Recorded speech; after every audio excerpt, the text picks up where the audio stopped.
The Tube in der Düsseldorfer Altstadt. Hier spielen heute The Smith Street Band aus Melbourne, Australien. Ein Konzert, das ich in keinem Fall verpassen wollte und eine gute Gelegenheit für ein paar Fragen an Wil Wagner, den Frontmann der Band.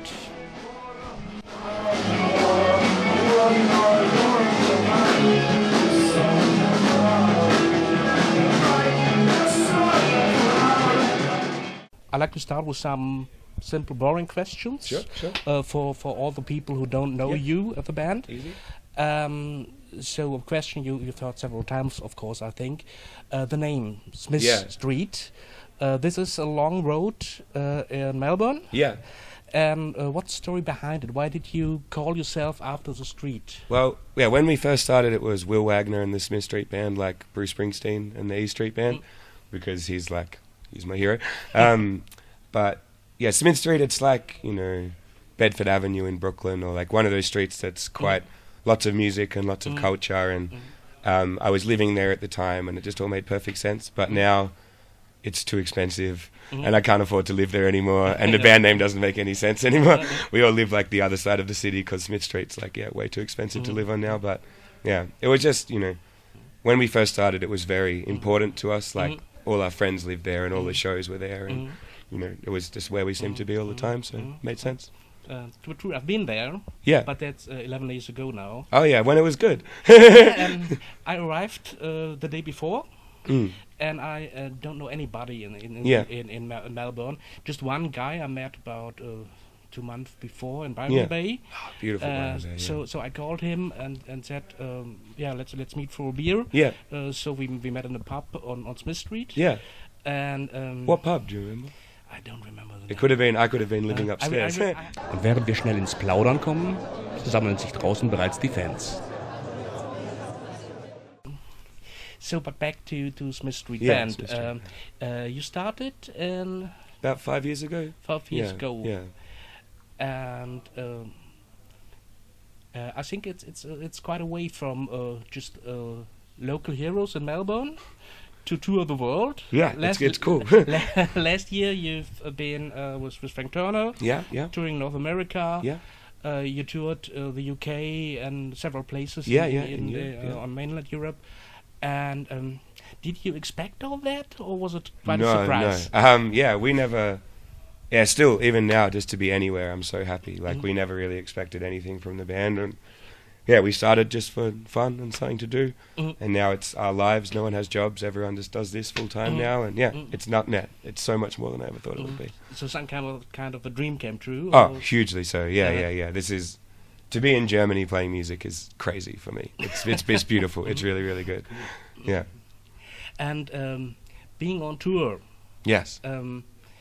Do you have the time to see something else, or is No. it just driving around playing songs? Yeah, driving around singing songs. Yeah, that's all it is. We see beautiful rooms like this, and we see parking lots, and we see venues. But it's so fun. I can't complain. Everyone is tired. I'm like sick and sweaty and just disgusting all the time. But it's such a fun life and such a fulfilling life. We meet so many people and connect with so many people. It's phenomenal. It's great. So you like to play in Germany? Fucking love Germany, man. It's everywhere we've been in Europe, Germany's my favorite. People are so nice. Venues feed you, get you drunk, give you a place to sleep, and it's best country in the world for me to play. I really mean that. I'm not just. I didn't say that yesterday in Switzerland. I really mean that. Like this tour is like 30 something shows, and like 10 or 11 of them are in Germany, and it's just it seems like a very kind place. Maybe Bavaria, not so much, but no. It's people just are happy that you come, I think, which is really, really good. And everyone just comes, you're from Australia, like, how did you get here? It's like, I flew for fucking 40 hours. Like, it's great. I really, really like it, yeah. Is it different to play in a non-English speaking country? Or? Yeah, it's interesting. I think people here, a lot of people do speak English quite well. But it's interesting, like, because we're quite a lyric-driven band. But it's the best thing people come up and say with German accents. Oh, I love this line. It's like, that's great. That's awesome. Yeah, it is quite interesting that people who don't speak the language connect to it. But yeah, I guess some places it's a bit like we've played in China. We've toured through China, and they're just no one knows what I'm saying. But people are just like, oh, you came to China? Like, really? Thank you so much, you know? I think you just, you know, it's just such a good way to see the world and to meet people. Here we go, the beautiful glamour of rock and roll. There's a toilet flushing in the background. It's a very good way to meet. And I think people connect with, if not know exactly what I'm saying, like, they can tell that I mean it, I guess. I think people connect with that, with the passion and the energy, you know? I got dry blood caked on my feet. I got dying heart all over me. I got 12 bucks. I got sugars. But I've had shit luck. But I'm happy.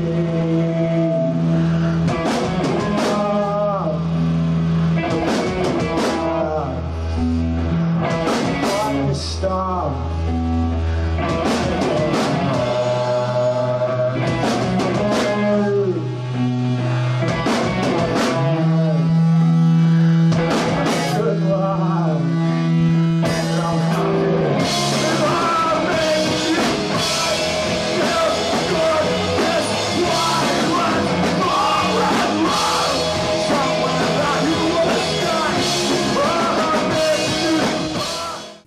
When it comes to songwriting, do you see yourself in some kind of a tradition, songwriting, storytelling tradition?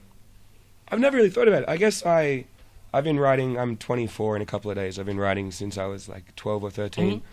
I use it as like a form of therapy, I guess. I have quite bad depression and anxiety and these kind of things. So for me, I write a song every day, and that keeps me sane and keeps me level. And a lot of the time, I don't know how I'm feeling about something, and then I write a song about it. I'm like, oh, that's how I felt about that. I was really pissed off about that, and I didn't even know.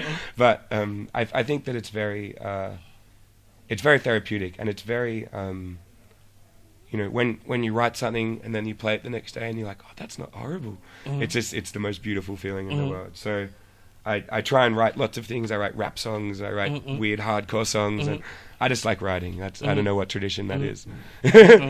And your inspirations?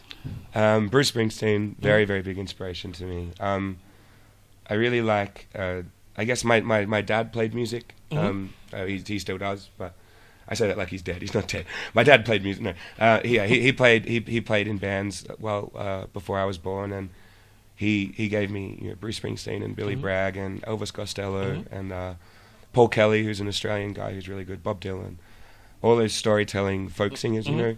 And then that was where I started, and then he's still to this day, he sends me emails like, have you heard the new National record? It's like, Dad, you're pretty fucking cool. Like, I haven't heard that. Download it, it's really good, you know. He's a big source of music for me. But I listen to a lot of hip hop now, like not like Guns, Cars hip hop, like guys like Sage Francis and Aesop Rock and Astronautilus and Y, and I find it's new folk. It's that traditional long song storytelling, not so much about music, just about what you're saying. And yeah, I connect with that a lot. But I can't rap. I can't do it. Look at me. I don't look like a rapper. What does punk mean to you? See, I don't think we play punk music, but I think it's a mindset, you know? Like, we want to do everything ourselves and book everything ourselves as much as we can. Obviously, here we have a booker because I don't know anyone in Dusseldorf. But we try and, you know, we don't have management. We're only on independent labels and have said no to bigger labels. And I think it's just, for us anyway, like, no one's going to make any money in music. If you're the biggest band in the world, everyone's going to download your stuff illegally, which is great. I love it, because tonight we'll play and 30 kids from Germany will know all the words to the songs, and I haven't sent 30 records to Germany, but that's awesome, because they know the music, and that's why you make it. But to me, it's about believing in what you're doing and not trying to monetize it and not trying to exploit it in any way. I want to make beautiful music, and if no one else likes it, and we don't sell any records, I don't care, as long as I make a record and I sit back and go, that is a good record and I'm proud of that record. Or, we played well if there was 5 people, but we played really well tonight and I'm happy with that. I think that's punk to me, is just not being so caught up in all the bullshit with music and just wanting to make good music, I think. Yeah. Okay. Yeah. The tour is ending soon? Yes, thank God. Only 3? No. 3 more shows, yeah. 3 gigs left? Oh, forwards tonight. Four forwards tonight. And what's coming next? You return to Australia? Or? Yeah, well, we're going to go home. I think we have a week off, and then we start pre-production for the next record. So we'll be recording that in the middle of the year, and then coming back to Europe in October with our friends the Menzingers, which is going to be really great. And then we'll be doing go straight from here to America and do some shows and do the fest in Gainesville and some shows around there. And then just before I came down here, next Australian tour got confirmed. So I can't say what it is yet, but it's soon. So that'll be in November. And then we'll have time off for Christmas, and then we're back here. We booked until like this time next year, pretty much, which is good. Yeah. Hopefully next time you see me, I'll have lost a little bit of weight. Look at me. All right. Yeah, okay. Yeah, thank you very much. Hey, no worries. All good.